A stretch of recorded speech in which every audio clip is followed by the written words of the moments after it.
है। और सर्प को संस्कृत भाषा में काल कहते हैं भैया, काल, यानी कि काल ही उनका हार है। क्यों? काल किसका हार हो सकता है? जो महाकाल हो। भगवान शंकर मुस्कुरा करके बोले, देख अब तैने गलती तो करी है, या को तो फल तो मिलेगा। अब इस कथा को ध्यान से सुनो। ये कथा पति और पत्नी के जोड़े की कथा है। पति और पत्नी के जोड़े की कथा है, सभी ध्यान से समझना। भगवान शंकर कह रहे हैं पत्नी से, रति से, कि तेने बहुत बड़ी गलती करी है। शंकर भगवान से कहा, शंकर भगवान ने कहा तुमने गलती करी है। शंकर भगवान से पूछ रही है मैंने कहा गलती करी? बोली देखो, तुम इन पैरों से दौड़ करके मेरे पास आई हो, तुमने इन पैरों पे कभी गौर किया है? देखो सभी ध्यान समझें। तुम इन चरणों से दौड़ करके आई हो, तुमने इन चरणों पे कभी ध्यान दिया? बोले रोज दिया है। साफ सफाई करें, सब काम करें, पैरों में बिछियाएं, खुद धोवे पहुंचे, और का ध्यान दें बताओ? बोले ना है। आपके पैर में जो दो बिच्छू हैं, तीन का भी विधान है, दो का मुख्य है। आपके पैर में दो बिच्छू है ना, ये बिच्छू क्या है पता है? इनको बोलते हैं बिछुआ। बिछुआ क्यों कहते हैं? दो लोग पहले से बिछड़े हुए थे, उन दोनों को मिलाया है। उंगली एक दूसरे से सटी रहती है ऐसे करके, एक दूसरे में बिछुआ। ये दोनों लोग पहले अलग अलग थे, कहीं अलग अलग ना हो जाए, इसलिए आज भी नाम बिछुआ ही है। समझ में आ रही है? भगवान शंकर कह रहे हैं कि इन दोनों का नाम बिछुआ है। बिछुआ माने बिछड़े हुए, और तुम पहले बिछड़े हुए थे, इसलिए पैरों में बिछुआ आए। तो पैरों के बिछुओं पे गौर करना, इस पे गौर मत करना ये कितने के, 500 के 5000 के चांदी के फलाने, यहाँ पे गौर मत करिए। समझ में आ रही है? बस यहाँ पे गौर करना है। कथा अगर सुनो, कथा जीवन में नहीं उतारी तो कितनी भी कथा सुन लो तुम्हें क्या लाभ मिलेगा। लेकिन फिर भी कथा में किसी ने पूछा कथा कब तक सुने? कथा तब तक सुनो जब तक बंसी वाला तुम्हारी नहीं सुन ले, तब तक कथा सुनो, चाहे कितना भी समय। लेकिन यह भगवान शंकर क्या कहते हैं? पैरों की तरफ गौर दो। प्रत्येक धर्माय पत्नी को, धर्मस्य पत्नी नहीं होती, धर्म के लिए नहीं है, धर्माय, धर्म की पत्नी नहीं है।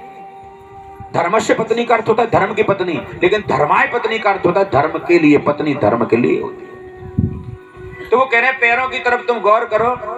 कहना चाहते हैं कि पति और पत्नी दो बिछड़े हुए थे, आज एक हो गए। अगर पति घर से बाहर जावे तो भगवान शंकर कहते हैं कि धर्माय पत्नी का धर्म है अपने पति पर दृष्टि रखे। ये सवेरे के जामे, शाम को आमे, कहाँ जामे, कहाँ करें, कहाँ ना करें, हंसने वाली बात नहीं है। पत्नी को अपने पति पर दृष्टि रखनी चाहिए। ये कहाँ जाते हैं, क्या करते हैं? आज तो वीडियो कॉल की सुविधा है, झूठ बोले तो पकड़ लो, है ना? बता। अच्छा, ये पति के लिए भी है। भगवान शंकर कह रहे हैं कि पति कहीं भी चला जाए, कितनी भी दूर रहे, और पत्नी घर में ही रहती है, तो उसका धर्म बनता है कि वो पत्नी पे दृष्टि रखे। घर में ही है कि पड़ोस में, कर क्या रहे हो? ये दोनों को एक दूसरे पे दृष्टि रखनी है। और जिस पति पत्नी के जोड़े में दृष्टि एक दूसरे से अलग हट जाती है, एक दिन वो दोनों अलग हो जाते हैं। भगवान शंकर कहते हैं मांग में सिंदूर है तुम्हारे, तुम रोज सजती हो, तुमने कभी ध्यान किया ये मांग में सिंदूर क्यों होता है? भगवान शंकर कहते हैं कि मांग का सिंदूर अग्नि का स्वरूप है, अग्नि का। जब तक मांग में सिंदूर नहीं आएगी तो समाज की नजर क्या होगी? और अगर मांग में सिंदूर आ गया तो लोगों की नजर झुक जाएगी, फिर नजर मिलेगी नहीं। इतनी शक्ति होती है इस सिंदूर में। इसे पवित्रता का, अग्नि का रूप माना जाता है। भगवान शंकर ने कहा आंखों में काजल आप रोज लगाते हो, आपने कभी गौर किया क्यों लगाते हैं? रति बोली हम तो सिर्फ श्रृंगार के लिए लगाते हैं। भगवान कहते हैं ना। भगवान शंकर कह रहे हैं कि पहले काजल आंखों में लगाया जाता था, इसलिए लगाया जाता था कोई बालक और बालिका घर से निकल के जावे, स्त्री घर से जाए, पुरुष घर से जाए, तो आंख में काजल लगा दो। उसे इस बात का ध्यान रहे आंख का काजल तो धुल सकता है, कोई ऐसा कर्म न हो जाए जो काजल कभी धुल ना पाए, कलंक। इसलिए होता था। लोग काजल तो लगाते हैं पर उस कलंक का कोई ध्यान नहीं हो पाता। ये कथा से सीखना है। भगवान शंकर कहते हैं नाक में, जो नाक में नथ पहनते हैं ये क्यों होती है? भगवान शंकर कहते हैं इसलिए होती है, कहीं तुम भोजन के रूप में कुछ ऐसा मत पा लेना और पीने के रूप में कुछ ऐसा मत पा लेना जिसकी गंध दुर्गंध तुम्हें समझ ना आए। तो नाक की नथ आपको बताएगी कुछ भी ग्रहण करो तो इसको घ्राणेंद्री कहती है, इसको घ्राणेंद्री कहते हैं। कुछ भी ग्रहण करो तो तुम्हें ये बताएगी इसमें दुर्गंध है कि इसमें सुगंध है। ये इसलिए अगर नासिका का ध्यान भूल जाओ तो नाक में नथ पहनी है ना, ये कभी कभार तो हाथ में धोते करते छेड़ेंगे ना, ये टच होएगी तो हमको पता चलेगा ये क्यों है, तो फिर याद आए।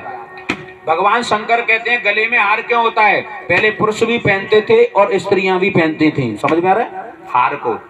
और हार से ही सब कुछ शुरू होता है, विवाह जब होता है, विवाह हार से ही होता है। कैसे होता है हार से पता है?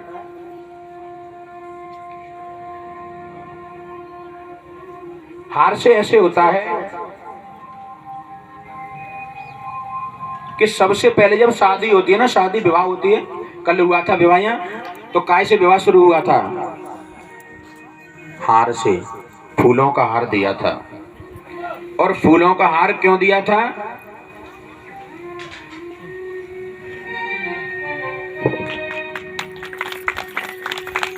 देखो दुर्गा नगर में कितना सम्मान मिला। वैसे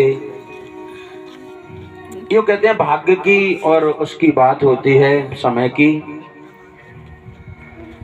मुझे नहीं पता था मैं आऊंगा, या कोई और आ रहा था कथा कहने पर, मेरा भाग्य मुझे यहाँ खींच लाया। और यहाँ पर देखो सभी ने कितना सम्मान दिया है इस व्यासपीठ पर। कोई नोटों की माला से स्वागत करता है, कोई धन मुद्राओं से, हमारा तो हमारा साथ में संगीत आचार्यों का भी स्वागत करते हैं। कहते हैं जो परमात्मा ने लिख रखा है वही होता है। भगवान शंकर कहते हैं ध्यान समझना कि जो हार होता है ना, आजकल भी ब्याह हो तो सबसे पहले वही तो डलवा में जयमाला बोले बातें आजकल, समझ रहे ना, हार होता है। तो वो हार क्यों है? भगवान शंकर कहते हैं दोनों के हाथ में हार है, पत्नी के हाथ में भी है, पति के हाथ में भी है। और जब हार पहनाया जाता है तो बहुत सारे लोग होते हैं गवाही के रूप में कि आपको ये स्वीकार करना पड़ेगा। पत्नी से कहा जाता है हार स्वीकार करना, और पत्नी भी कहती है पति से तुम भी हार स्वीकार करना। कब? पति पत्नी में दोनों में जब जुड़ जाते हैं ना तो प्रेम होता है, और जब प्रेम होता है तो ऊंच नीच की बात भी हो सकती है। और अगर ऊंच नीच की बात हो जावे तो भगवान शंकर कह रहे हैं कि जब हार पहनाया जा रहा है ना दोनों को, तो भगवान शंकर कह रहे हैं कि घर में कभी झगड़ा हो जाए, ऊंच नीच की बात बन जाए, तो हमारे गले का हार हिल हिल करके बताता है कि दोनों में से किसी एक को तो हार मान लेनी चाहिए। अगर नहीं मानोगे तो घर बर्बाद हो जाएगा, इसलिए हार होता है। बात समझ में आई आपको? लेकिन कुछ लोग तो हार के लिए ही झगड़ जाते हैं, हमारे लिए हार बनवाओ। उन्हें हार का अर्थ पता ही नहीं है। हार क्या होता है? हार का अर्थ होता है पति और पत्नी में से अगर पति जिद बैठ जाए ना हार मान लो, तो पत्नी को हार मान लेनी चाहिए, और पत्नी हार नहीं मान रही है तो पति को हार मान लेनी चाहिए। इस हार का यही अर्थ है। तुम दोनों ने हार को स्वीकार कर लिया पर जिंदगी में हार स्वीकार एक भी नहीं कर रहे हैं, तो कैसे जीवन चलेगा बताओ?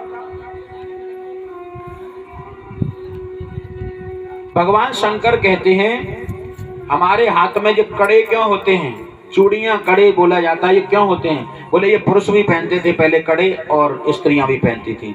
भगवान कहते हैं शास्त्र में तो ऐसा कहा गया है, कराग्रे वस्ते लक्ष्मी, कर मध्य सरस्वती, कर मूलित गोविंद, प्रभाते कर दर्शनम। सुबह सुबह जागो तो शास्त्र कहता है कर आग्रे, कर कहते हैं हाथ को, अग्रभाग पर लक्ष्मी का वास होता है। कराग्रे वस्ते लक्ष्मी, कर मध्य सरस्वती, इनका दर्शन करो। कर मूलित गोविंद, सुबह सुबह हाथ का दर्शन करोगे तो लक्ष्मी आएगी, सरस्वती आएगी, गोविंद की कृपा होगी। भगवान शंकर क्या कह रहे हैं? इस लोभ से कभी हाथ का दर्शन मत करो कि हमारे घर लक्ष्मी आ जाए, हमारे घर सरस्वती आ जाए हमारे पास। भगवान शंकर कह रहे हैं सवेरे ही सवेरे जागो, इन हाथों का दर्शन करो। पर हाथों का दर्शन ऐसे करो, भगवान से यूं कहो प्रभु आज के दिन अगर मैं किसी रोते हुए को सहला न सकूं तो ये मेरा हाथ किसी को रुला न दे। आज मैं किसी को इस हाथ से 2 पैसे दान न कर लूं तो मैं किसी का 2 पैसे चुरा नहीं लूं, किसी का 2 पैसे में